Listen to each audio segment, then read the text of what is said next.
What's up, Spartan fans? It's Jacob Katzenike here, back for another episode of the Michigan State Spartans Insider Podcast. It is Tuesday, September 30th. The Michigan State coming off the bye week now. Got an exciting game coming up at the Nebraska Cornhuskers.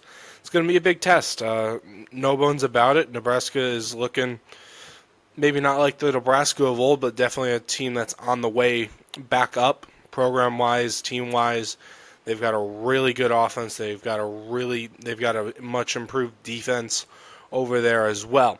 But for today, we're going to kind of focus on certain things about Michigan State, and more specifically, some of the injuries that this team is kind of dealing with right now, and how that's going to affect them both against Nebraska and moving forward. One of the big news from Jonathan Smith's press conference on Monday was that linebacker Wayne Matthews had that scary-looking injury against USC, had to go off in the ambulance, went to the hospital. He traveled back with the team from Los Angeles, which is a good sign, but usually when a guy's leaving the field on a stretcher and he's going to the hospital, you're thinking probably season-ending or something extended. But it looks like he might play next Saturday against Nebraska. Smith said he's been able to quote-unquote lightly practice, so whatever it is, and maybe it's whatever he's dealing with, it doesn't seem to be as bad as it appeared on the field, given it was a lengthy delay in that game to get Matthews, off the field as well. But it looks like Matthews should be good to. Well, maybe not. He shouldn't. Don't know if he's good to go for Nebraska, but it seems like if he can't play against Nebraska, good chance you'd see him the next week at home against UCLA. Other news in the linebacker room is that Brady Pretzlaff, basically the second string green dot, the Mike linebacker, Brady Pretzlaff will miss the remainder of the year due to injury. He suffered it against Youngstown State. Didn't travel with the team against USC, never a great sign, and then Smith announces he's done for the rest of the year on Monday. That's going to be tough because, again, linebacker depth was a big strength of this team heading into the year. Pretzlaff, pretty good guy to have as one of your other options behind Jordan Hall. Jordan Hall's been fantastic, but if Wayne Matthews can't go against Nebraska, you'd like to have Pretzlaff be available, even though he's more of a backup to Hall than to Matthews per se. You might see some more of Isaiah Moa. I played a whole lot against USC. I think he might have gotten the green dot. I might be mistaken on that. Don't quote me on that. But he played a whole lot when Jordan Hall got disqualified for targeting against USC. Matthews got hurt. And then Pretzlaff, again, wasn't available that whole time and won't be the rest of the year. Darius Snow saw a fair amount of snaps. I'd imagine you'll see him get a fair bit out there at linebacker as well. Try to be more on the boundary, on the outside more. Moa seems to be more of an interior linebacker, I think Smith said. And Hall's more of the Mike as well on the inside portion of the defense. Matthews a bit more on the outside. Other big notable injury news is that starting left tackle. This is really a tough one. Stanton Ramil, he's going to miss about a month due to injury. Never good to lose your left tackle, the most important really position on any offensive line. That's protecting Aiden Childs the most on his blind side. Ramil hadn't been fantastic there, but he's still the starter for a reason. So it's never good to have to dig into your bag a bit to switch out a left tackle. Basically, that's going to leave Michigan State with two options moving forward about what they'd like to do at the tackle position.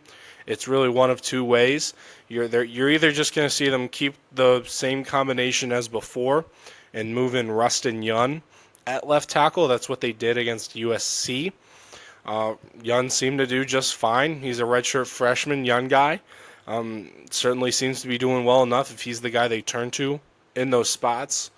Or what they could also do is move Connor Moore over from right tackle to left tackle. He played left tackle at Montana State, was an All-American there, and then moved probably Ashton Lepo and into the right tackle spot. Lepo was the team starter at right tackle last year.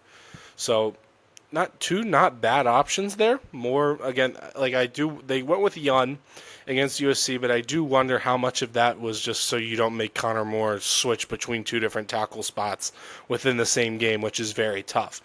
Either way they go, I would totally understand it. Again, I didn't think Rustin Young played bad given that he's coming off the bench, basically, you're like, all right, go in there, kid. And he played pretty much the entire game. I think Ramil only played 9 or 10 snaps against USC before he went down.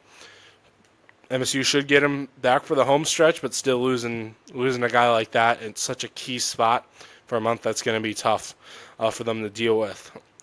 Two other guys that he talked about, Quindarius Dunnigan, defensive lineman, and safety Nakai Martinez. They kind of had a collision and both went down against USC as well. They both he wouldn't say for certain if they're going to play against Nebraska, but it didn't seem like anything long term there from both of them. So I guess mark them as questionable on your own individual score sheets for the Nebraska game. But if one of them, if like Martinez weren't able to go, you'd probably see a lot of Omarion Smith again, someone to fill in that free safety role. Like, you still got Malik Spencer, one of the better players on this defense, but it's kind of an all hands on deck situation with the defense right now. The defense has not been up to par lately. That's obvious watching that USC game back.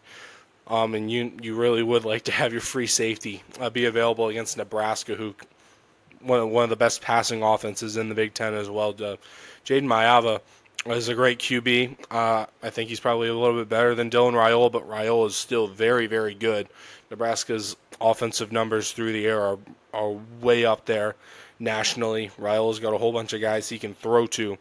And once again, there hasn't been much of a pass rush, so they need their secondary to be able to, have some sticky coverage and stay on guys for a little bit longer, and to be able to have that on the back end to prevent those deep plays with Martinez and Spencer.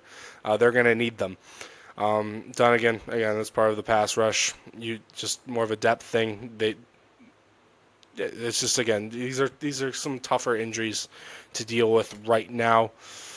But for MSU, overall, there's been worse injury luck in the past, I'd like to say.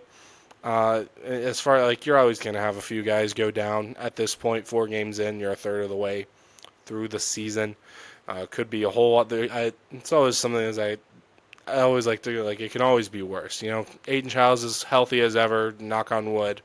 Right as I say that, Nick Marsh, he wasn't at 100%, though Smith said he was close to 100% against USC. There were questions on if he would play in that game, but it seemed like he had a more quiet day, only 2 catches for 28 yards in that one against USC, but it seemed like that was more of that limited amount of production was more because he wasn't able to really practice most of the week, so he's kind of coming in cold just a little bit. So don't expect that to be as much of a factor against Nebraska, though their pass defense is number 1 in the country by a real margin. So it's going to be tough for Michigan State to be able to air out the ball a whole lot. And as going back to Stanton missing some time due to injury, you'd like to be able to have that starting left tackle there that can maybe just give Aiden that extra beat of time, perhaps, against Nebraska's pass rush.